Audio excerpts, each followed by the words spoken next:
So my video this morning was supposed to be about the Daniel Perry situation, but I'll be honest with you. When I woke up and saw the Dalai Lama sucking on a little boy, I just got so distracted by that I just could not, I totally forgot what I was supposed to be talking about. So for my second video of the day, we're going to be discussing the Daniel Perry verdict and, well, not really the verdict, but really more so about how Governor Abbott has come out saying that he is going to be doing what he can to get the man pardoned and working as quickly as possible to take care of that.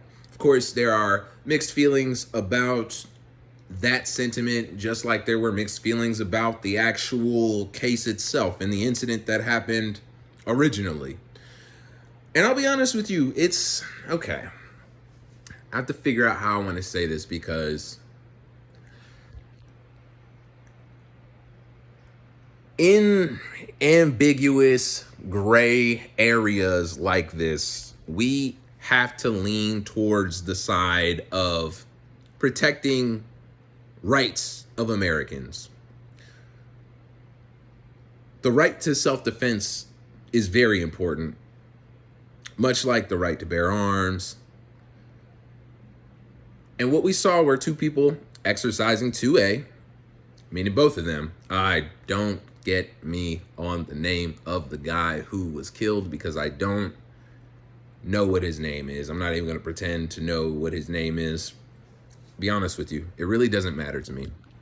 But quickly, for anybody who doesn't know what I'm talking about thus far, Daniel Perry, over on Friday, I want to say it was convicted of murder for taking the life of a BLM protester, activist, so on and so forth. But like I said, I don't know his name, but it was a gentleman who was out in the BLM protests back in 2020, walking around with an AK-47, and he had the weapon employed, low employment, but essentially the way that he approached Daniel Perry's vehicle as Daniel was driving through Dallas. It's Dallas or Houston. I'm sorry if I don't remember. It might be Houston, but I wanted to say that it was Dallas, which was a close metropolitan area to where Daniel Perry originally lives in Fort Hood. And he was driving out there as an Uber driver to go make some money in a metropolitan area. Normal. I mean, during those times, I don't know how much money was being made by Uber drivers, but beggars can't be choosers, right? I mean, it's his job. It's his job. But I say all that to say that he went out there. Basically, he got caught in the middle of the protest. We all know how crazy and tumultuous those protests were at that time.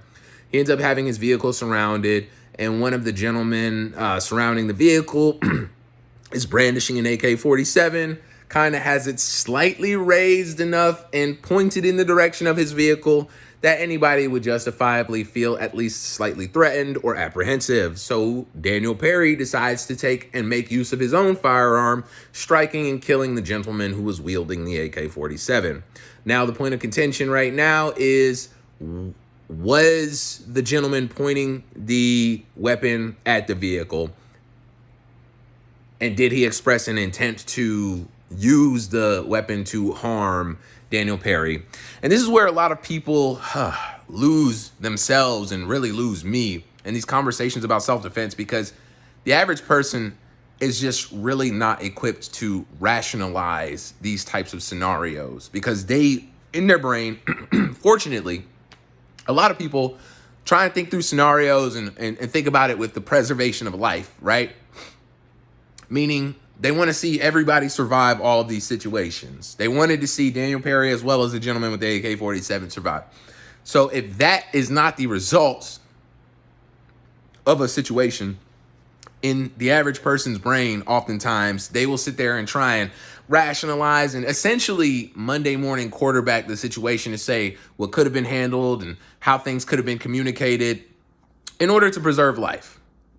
Once again, I think that is an admirable way to view the situation, but it's not realistic and it's not accurate. And it's definitely not legal. Like, I'm not saying it's illegal to think these things. I'm saying that is not a legal mentality to have on the situation. If you're thinking with a legal mentality, you're thinking about, was he threatened? Did he have the right to defend his life? If he defended his life, no matter what the level of force was used against a valid threat, that person was protecting their life. If another person loses their life in that process because they were threatening somebody else, hey man, that's what happens in those kind of situations. And that's really more so where I fall on it, because of course, ideally, I would love nobody to die and candy be dinner and, all that good stuff, free money forever, all the little platitudes that we like. But that's not reality. And I understand that a lot of people have the luxury of not having to deal with reality beyond, that thought process, beyond the platitudes of what should be done, and treating everybody with kindness and turning the other cheek and letting them slap that as well. But that's not the reality of the situation. It very seldomly is. So when you look at the situation with a realistic lens, you have to ask yourself questions that people are not asking them. People are just like, well, he shouldn't have died if he wasn't, firing the gun? Like, you think that people can only shoot at somebody if they're firing a weapon at them? Senseless. Allow yourself to be fired upon before you can protect yourself. There's no sense in that. But what anybody with, rational thinking would do is, hey, let's study all the footage that we have from the altercation, see how the weapons were, see how the weapon was pointed, see how everything played out. And if there is any legitimacy to Daniels feeling threatened, this is one that you kind of have to let slide. But that did not happen. The jury literally convicted him on murder, which, if anything, manslaughter, I don't know. What's the word? Like, not irresponsible, but not unauthorized, but the use of a firearm, that basically unnecessary use of a firearm, or unnecessary discharge, or causing a public disturbance because technically there was a crowd into which he was firing, public endangerment. These are all things that could have been looked at a little bit more in depth with a nuanced scope to actually place something accurate on him, right? But no, they went full throttle and he was convicted of murder and basically is going to spend the rest of his life in prison, except for the fact that Greg Abbott has decided to grant him, or do what is necessary to work towards granting him a pardon. And I think that that's the best case scenario for this, because the dude was not given a just trial at all. People are so afraid of people who have the ability to kill that whenever they get their hands on somebody like that, they want to get them as far away from everybody as possible. I understand. People have their own fears, but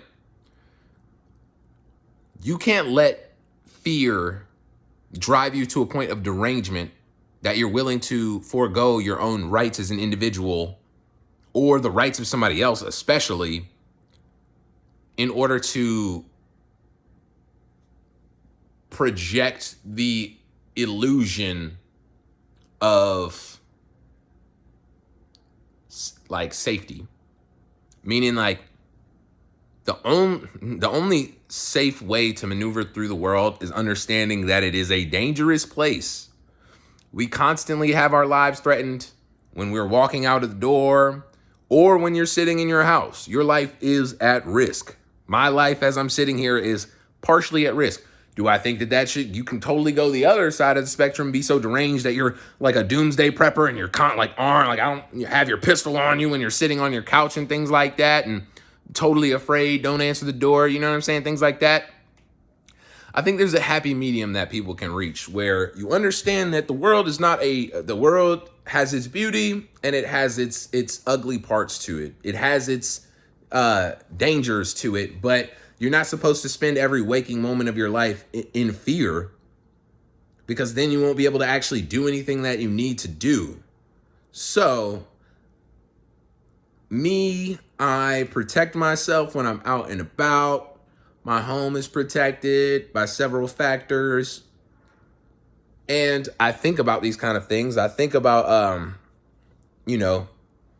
what it would take in order to keep myself protected in circumstances when I go out into the world, when I'm chilling at home, protecting my loved ones. Let's say, so I went to church with my mother on Sunday on Easter, right? And I'll be honest with you, as I'm looking around at everybody and we're all in worship and stuff, the thought did occur to me. Now, what if somebody just busts in here and just starts shooting? Did I then say, oh man, we got to get out of here, or we should have never been here? I wasn't nervous. My heart didn't start beating faster. I just looked around at a bunch of people who felt very safe and comfortable in a place of worship and thought about that and said, that's reality. That's the reality that we live in. But you know what? I'm going to protect my mother and make sure that she's good because she deserves to have a place where she can worship. I'm not a Christian, by the way. I'm a Muslim, but I go to church with my mom because it's what she likes. And I believe in God. I believe that we all share one God, but it's not a conversation for right now. We can definitely have that conversation in the future if you'd like, or if you wanted to say anything about that in the comment section, you're more than welcome. But I bring that story up to say that when I was there, I could have said, oh, we can't go here, Mom. It's too dangerous. Or I could have, brought my weapon, or many different things that you could have done that probably would have been overkill. But really just maintaining awareness about the situation is the best that I can do until something were to happen. That also ties into these mass casualty events like what we experienced today in Kentucky, in Louisville, Kentucky. Basically, there's a man who went and shot up a bank. You could have been at that bank working. You could have been at that bank making a withdrawal at that time. The point that I'm getting at here is we have to go out into the world. It's not a safe place. There's no 100% guarantee of safety. We saw even a virus can go float around and kill a bunch of people, right? That's what we were doing for years. And what do? We try to lock ourselves in the room, lock ourselves in our houses, and people still drop dead. So there is no such thing as 100% safety as long as we are living beings that bleed and are mortal. So we have to protect people's rights to maintain the longevity of their life. For the gentleman's life that was lost here, do I believe that he deserves that same right? Yes, of course. Why were you walking around the street with an AK-47? To protect myself. That's fair enough. Why wasn't it at your side? Why was it at the ready? Even if it was at low ready, that's still technically employment. That's what military people, personnel, people who deal with this level of combat, not combat, but this level of weapon usage, meaning people who in their day-to-day job have to use weapons. People are considering what's the life that was lost, the gentleman who was holding the AK-47, what his position was to be low ready. Some even argue that it might have been just a regular or high ready, because it seems from the image that I've seen, one of the few images of the actual altercation, that the AK-47 is brandished and pretty high up there, almost at window level, and definitely pointed in the general direction of the vehicle. So you have to say, if I'm a man and I'm driving in this car and I see a person with an AK-47 and they're lifting it up to my window and I have a gun, what am I going to do? Probably the same thing that Daniel Perry did. I'm speaking for myself right now. Maybe you would be like, hey now. You'd roll down the window and be like, hey, what are you doing with that big old chopper? And if your head is still intact, you're lucky. So that's what I want you guys to think about. You may agree with me, you may disagree with me. I really don't care either way. You know why? Because both you and me are alive to have this kind of conversation. And until our lives are put into the position that we actually have to make these kind of choices, you and myself, which I can admit that I've never been placed in that type of position where I've had to actively shoot somebody. Let me just say it like that. Until both of us are put in that position, that is the only time that we can actually prove anything. I don't think that there's much that can be proven from discussions to be had in this. But one thing I can tell you is that a situation that was maybe at the best a complete misunderstanding that ended in the loss of a life doesn't mean that we have to take away this man's freedom for exercising those freedoms. And unfortunately, in situations in the future, there will be times when two people are exercising their rights simultaneously, and because of some misalignment or some misfortunate event that occurs, one of them ends up losing their lives in the situation, both of them being fully in the right. If both people are fully in the right and one person loses their life in the situation, it doesn't mean that the other person now has to face some sort of punishment. That's not the way the world works. Not to mention the fact that killing a person is not something that people enjoy doing necessarily. So to say that he hasn't had any type of setbacks from the circumstance, that he doesn't have to deal with anything internally or externally because of what he experienced, taking the life of another human, it's just very thoughtless of you to even pretend that that could possibly be the case, man. You'd have to be painting this guy as some type of monster that there's no reason why we should think that about him. So, with that being said, I know there are a few people who've posted about his Facebook post where he said that he may have to kill a person tonight. That's a little on the nose, obviously, for what happened and stuff like that. So I get it. The irony of the situation, if that's the best way to describe it, really, I get it. The irony is tangible. It is what it is.